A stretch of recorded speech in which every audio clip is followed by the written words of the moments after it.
Wanasayansi wamegundua kuwa mkojo wa mtu mwenye kisukari una kiwango kikubwa sana cha sukari kiasi kwamba kwa usafishaji wa kina na uchachushaji sahihi unaweza kubadilishwa na kuwa pombe. Ugunduzi huo kushangaza unatokana na ukweli kwamba watu walio na kisukari kisichodhibitiwa hutokwa na kiwango kikubwa cha glucose kupitia mkojo, hali inayojulikana kitaalam kama glycosuria.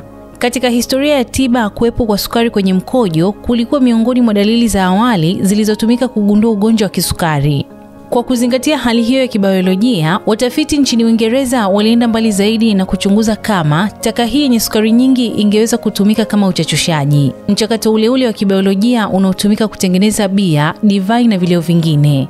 Kupitia usafishaji, yani kuondoa sumu na uchafu, na uchachushaji, yani kubadilisha sukari kuwa ethanol, walionyesha kwamba kisayansi inawezekana kubadilisha mkojo wa mtu mwenye kisukari kuwa pombe. Katika wazo moja la ujasiri na la kuamsha fikra, wanasayansi hao walifikiria kuboresha pombe hiyo na kugeuza kuwa aina ya whisky ya hali ya juu ya single malt.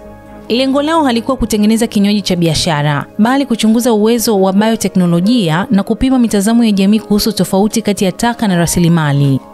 Mimi ni Bahati Limo na hii ni Simulizi na Sauti.